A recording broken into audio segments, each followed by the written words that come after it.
Nós vamos falar sobre aprendendo com os erros. E eu tenho certeza de que muitas coisas que você aprendeu na sua vida foi através dos erros, sejam dos seus próprios erros ou seja dos erros de alguém que você observou. Tem pessoas que tiveram famílias tão problemáticas, por exemplo, que quando elas constituíram as suas próprias famílias, elas olharam para o passado e disseram, puxa vida, eu não quero que a minha família seja tão problemática como foi a família dos meus pais. Então elas aprenderam com os erros dos outros. Feliz é aquele que pode aprender com os erros dos outros. Porque dessa maneira, ele não precisa tropeçar e cair e se ferir, porque ele simplesmente olhou para a vida de alguém. Até com o erro nós podemos aprender. E hoje eu quero, junto com você, fazer uma reflexão aqui sobre a vida de Sansão. Sansão. Todas as vezes que nós mencionamos Sansão, nós nos lembramos de algumas coisas, não é verdade? Nós nos lembramos de um homem fisicamente forte, que destruiu vários inimigos, que feriu mais de 1000 homens com uma queixada de jumento, lembra? Sansão era uma expressão de força. Talvez a maior expressão de força física em toda a Bíblia foi a vida de Sansão. O Espírito de Deus o tomava e fazia com que ele ficasse muito forte. E um homem somente era capaz de fazer coisas assim que talvez eram necessárias 100 homens para fazer. Esse era Sansão, um homem fisicamente forte pelo poder do Espírito de Deus, porém que não soube controlar os seus próprios impulsos. Quem foi o maior inimigo de Sansão, pastor? Ele mesmo. Um homem que era cheio do Espírito de Deus, mas que não permitiu ser ministrado ao seu coração e por isso ele não adquiriu domínio próprio. E caiu pelos seus próprios erros, pelas suas próprias escolhas. Mas mesmo tendo sido essa referência de queda, de declínio, de perda de unção, ele é mencionado entre os heróis da fé. Então, irmãos, algumas pessoas perguntam assim, Sansão foi salvo ou não foi salvo? Eu entendo que ele foi salvo sim, porque ele não seria talvez mencionado aqui em Hebreus capítulo 11, nessa grande galeria dos heróis da fé. E ele é mencionado eu vou ler a partir do versículo 32 até o verso 34. Hebreus capítulo 11, do verso 32 ao verso 34. Diz assim a palavra do Senhor. Que mais direi? Não tenho tempo para falar de Gideão, Baraque, Sansão, Jefté, Davi, Samuel e os profetas, porque aqui ele já tinha falado de vários outros heróis da fé, principalmente de Abraão, ele falou várias vezes aqui. Verso 33. Os quais pela fé conquistaram reinos, praticaram a justiça, alcançaram o cumprimento das promessas, fecharam a boca de leões, apagaram o poder do fogo e escaparam do fio da espada.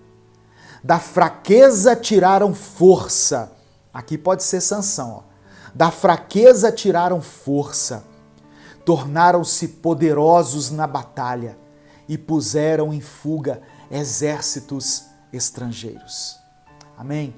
Eu quero falar um pouquinho sobre a vida deste homem, Sansão. Aprendendo com os erros de Sansão. O livro de Juízes, onde a vida de Sansão é mencionada, o livro de Juízes mostra um padrão que sempre se repete na história de Israel. O povo se afasta de Deus, por causa desse afastamento, ele começa a ser oprimido pelos inimigos, aí depois se arrepende e experimenta então a libertação. Assim acontece conosco. Todas as vezes que nós nos afastamos de Deus, que nós nos afastamos dos caminhos do Senhor, nós começamos a ser oprimidos pelos nossos inimigos. Seja pelo nosso pecado, seja pela nossa carne, seja pelo sistema do mundo, nós ficamos fracos espiritualmente. Por quê? Porque perdemos automaticamente a força? Não, porque nos afastamos de Deus. A presença de Deus na nossa vida é que faz toda a diferença. E a vida de Sansão é um exemplo muito claro disso. Depois da morte de Josué, não havia em Israel um governo forte. Israel havia se tornado uma confederação de tribos independentes. Eles não tinham união. E foram 300 anos de desordem moral, religiosa e social. Só que nesse tempo, Deus levantou 6 juízes para julgar e para libertar o povo. E Sansão foi um desses. Sansão foi o 6º juiz. Ele, pelos planos de Deus, deveria ter julgado Israel por 40 anos, mas ele julgou apenas por 20. O texto que fala do nascimento de Sansão está em Juízes capítulo 13, no verso 24 e 25, que diz assim: a mulher deu à luz um menino e pôs-lhe o nome de Sansão. Ele cresceu e o Senhor o abençoou. E o Espírito do Senhor começou a agir nele quando ele se achava em Maané-Dan, entre Zorá e Estaol. A mãe dele era estéril. É uma história que se repete muito na Bíblia, né? Um casal que não podia ter filhos, de repente recebe uma visita de um anjo e o anjo diz: olha, você vai ter um menino e esse menino será consagrado desde o ventre. Sansão, irmãos, desde o seu ventre, assim como Samuel, Sansão foi consagrado a Deus. E ele teve o voto de nazireu. Ele não poderia cortar o seu cabelo, era parte do voto de nazireu. O nazireu era consagrado ao Senhor, separado para o Senhor. Ele não poderia cortar cabelo, ele não poderia beber vinho e nenhuma bebida fermentada, ele não podia ter contato com nada que viesse da uva, e ele também não poderia ter contato com nenhuma coisa que lembrasse a morte, que estivesse relacionado à morte. Sansão não poderia ter contato com nada de defunto, com nada que... por isso ele não comia carne de nenhum animal morto, ele não se aproximava de nenhum animal morto. Isso fazia parte do voto que a mãe dele fez, o voto do nazireu. Porque Sansão, ele havia sido escolhido por Deus para ser um libertador do povo. Ele tinha um chamado, ele tinha um propósito, e por causa disso, para que o chamado se cumprisse, Deus o dotou de grande força física. Através do Espírito Santo, ele foi um homem forte. Só que ele deveria cumprir esses votos. Amém? E eu quero ler também a sequência dessa passagem, que está em Juízes capítulo 14. Juízes 14, do verso 1 ao verso 3, que está escrito assim: Sansão desceu a Tímina e viu ali uma mulher do povo filisteu. Sansão era da tribo de Israel, nazireu, separado por Deus, que não podia se contaminar, mas ele vai na tribo dos filisteus e vê uma mulher.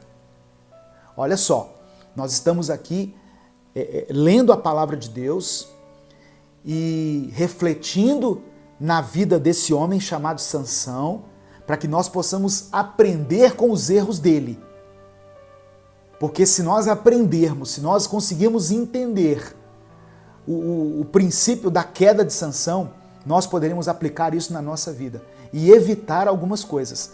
Sansão foi até o povo filisteu, foi na terra dos seus inimigos e ali viu uma mulher. Versículo 2. Quando voltou para casa, disse a seu pai e a sua mãe: vi uma mulher filisteia em Tímina. Consigam essa mulher para ser minha esposa. O que ele estava dizendo para os pais dele? Eu saí daqui da tribo de Israel, eu fui lá na tribo dos inimigos e eu vi uma mulher lá. E eu quero me casar com essa mulher. Irmãos, cuidado com aquilo que agrada aos seus olhos. Tem pessoas que passam a sua vida sendo direcionadas, fazendo as suas escolhas, tomando as suas decisões, baseados somente naquilo que agrada aos seus olhos. Sansão foi assim.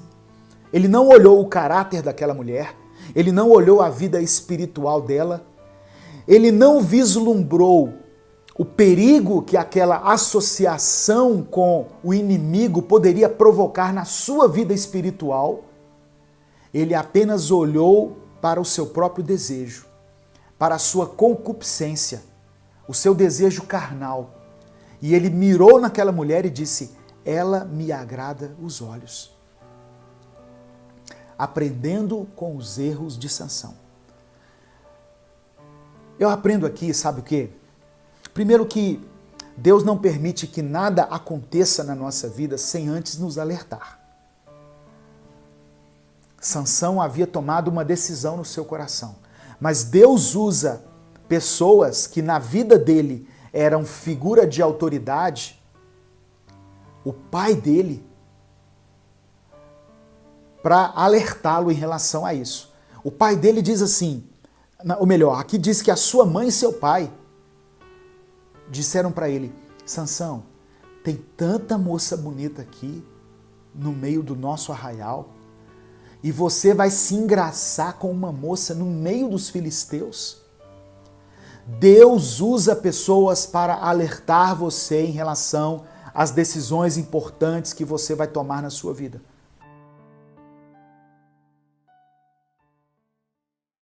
A paz do Senhor, meus queridos irmãos, que Deus abençoe a sua vida, a sua família, a sua casa, a sua vida espiritual, suas finanças, toda a obra das suas mãos esteja debaixo da cobertura do sangue de Jesus. Amém? Que bom estarmos juntos pela misericórdia de Deus. Estamos aqui e eu louvo a Deus por essa oportunidade de cultuarmos a Deus juntos. Então, eu agradeço a você que acompanha durante toda a semana as mensagens Minuto com Deus, que compartilha aí nos seus grupos, que comenta nos vídeos diários, e a você que tem nos acompanhado também durante a transmissão dos nossos cultos. Muitas pessoas têm nos mandado mensagens dizendo que têm sido abençoadas, que têm sido edificadas. Então, eu peço a você que está assistindo essa mensagem, esse vídeo, que esse seja realmente o seu momento de cultuar a Deus. Eu costumo ser bem objetivo aqui na mensagem, para não prolongar muito, mas eu peço que esse seja um momento assim de você focar realmente naquilo que Deus quer falar com você. Amém? Eu falo porque às vezes a gente começa durante um culto, né, a fazer outras coisas, a nos envolver com outras coisas, e você não recebe tudo aquilo que Deus tem para ministrar no seu coração. E Ele tem coisas para falar com você hoje. Amém? Eu gostaria de ler uma breve reflexão aqui do livro Recomece a Viver. É um livro que está à venda pelo site da editora UP Books, que eu escrevi junto com meu filho Gabriel, e um livro que traz uma mensagem para cada dia do ano. 1 Pedro capítulo 2, versículo 11. 1 Pedro capítulo 2, versículo 11, que diz assim: Queridos amigos, lembrem que vocês são estrangeiros de passagem por este mundo. Peço, portanto, que evitem as paixões carnais que estão sempre em guerra contra a alma. Paixões carnais que estão sempre em guerra contra a alma. Existem algumas situações na nossa vida que parecem ser definitivas. E um momento de tristeza, ou um momento de enfraquecimento, ou de frieza interna, às vezes parece que dura 1000 anos. Esses momentos, eles nos deixam estagnados e nos impedem de enxergarmos a Deus e de ouvirmos a sua voz. E com isso nós acabamos dando mais valor, mais ênfase a esta vida do que a vida eterna. Nós nos esquecemos que somos passageiros, estrangeiros, somos peregrinos aqui neste mundo. Deus quer que nós tenhamos vida e tenhamos em abundância. Porém, Deus está muito mais interessado em como nós vamos passar a eternidade. Deus pode nos dar uma vida confortável, abençoada, um casamento estruturado, uma família equilibrada, tudo isso Ele pode nos dar. Mas o maior interesse de Deus é onde nós iremos passar a eternidade. Os problemas, eles podem nos sufocar e o pecado pode fazer com que nós nos sintamos fracos e incapazes. Isso pode acontecer eventualmente porque nós somos seres humanos, nós somos carne e estamos sujeitos a essas coisas. Porém, o que nós podemos fazer e devemos fazer é entrar para o nosso quarto, fechar a nossa porta, falarmos com Deus, lermos a palavra de Deus, até que a nossa alma se lembre, até que nós tenhamos a plena consciência de que somos peregrinos. Os nossos olhos devem estar não nas coisas deste mundo, dessa terra, mas nas coisas celestiais, nas coisas eternas. Nada do que nós conhecemos hoje, daquilo que nós sentimos e que estamos vendo, vai durar para sempre. Pelo menos não da maneira como nós conhecemos agora. Nós não estaremos aqui para sempre. Amém? Tenha essa consciência. Eu e você, um dia vamos partir desse mundo, dessa terra. As pessoas que nós amamos vão partir. As coisas que nós temos, as coisas materiais, nossa casa, nossa vida, nossa saúde, vão acabar, porque nós não somos dessa terra. Nós somos peregrinos. Mas se a alegria às vezes passa, nós podemos ter a certeza de que a tristeza também um dia vai passar. Nada do que acontece conosco aqui na terra é eterno. Deus quer que nós aprendamos a contar os nossos dias para que nós não nos deixemos dominar pelas paixões carnais e para que nós não vivamos buscando somente pelo nosso próprio conforto. Não que isso seja pecado, procurar ter uma vida melhor, mais confortável, mais abençoada. Não, isso não é pecado. É bom que nós busquemos por essas coisas, mas nunca devemos nos esquecer que a nossa vida não se resume a isso aqui. Isso tudo vai passar e nós temos a oportunidade de fazermos a escolha de passar a eternidade ao lado do Senhor, por meio do sacrifício de Jesus Cristo. Deus quer que vivamos como peregrinos, como passageiros. Ainda que tenhamos os nossos pés aqui nessa terra, a nossa mente deve estar sempre em Deus e nas coisas eternas. Amém? Essa é a palavra que eu quero deixar para você, tirada aqui desse livro, Recomece a Viver. E eu quero junto com você fazer essa oração. Se você está chegando agora, eu peço que você se inscreva no nosso canal. Não deixe de se inscrever, isso nos ajuda. Não deixe de ativar as notificações, porque aí todas as vezes que a gente postar um conteúdo novo, você é notificado, você é avisado pelo YouTube. E você não perde nada, que você pode aí ouvir com mais calma, enquanto você faz as suas tarefas diárias, enquanto você faz o seu exercício físico. Eu peço que você me ajude divulgando também essas demais postagens, essas breves ministrações, para que nós alcancemos muitas vidas. Nós já temos mais de 1.900.000 pessoas inscritas no canal e eu louvo a Deus por isso. E é com muita alegria, né, que eu percebo esse crescimento. E também, se você quiser apoiar o nosso projeto, você pode tornar-se membro do canal.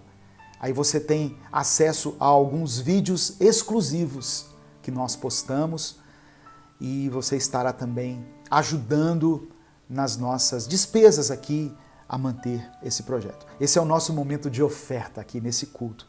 Então, fique à vontade, tá? Ah, pastor, eu não quero me tornar membro, eu não quero fazer parte de nada. Somente se você curtir aqui, você já estará ajudando. E deixe também o seu comentário, o seu pedido de oração. Pai amado e querido, obrigado pelo ensinamento que recebemos todos os dias, Senhor, que é nos dado por meio da leitura, do estudo e da reflexão da Tua Palavra. Que nós tenhamos a consciência, que nós tenhamos, ó Deus, a noção exata de que não somos cidadãos deste mundo, mas que somos cidadãos do reino e que um dia nós iremos para a glória, iremos para a eternidade. Que o nosso foco não seja somente o dinheiro, a prosperidade, o conforto, mas que nós também possamos fazer o nosso depósito nas coisas espirituais, depositar nas coisas celestiais, que o nosso tesouro não esteja retido somente às coisas materiais aqui, aquilo que nós podemos conquistar ou alcançar nessa vida, mas que nós possamos ter a plena consciência de que iremos um dia partir e que o que vai importar é onde iremos passar a eternidade. E nós queremos passar essa eternidade ao Teu lado, porque ali não haverá mais sofrimento. O Senhor enxugará do nosso rosto todas as lágrimas e nós estaremos ao Teu lado para sempre. E isso é o que importa para nós. Por isso nós oramos e Te agradecemos. Em nome de Jesus. Amém.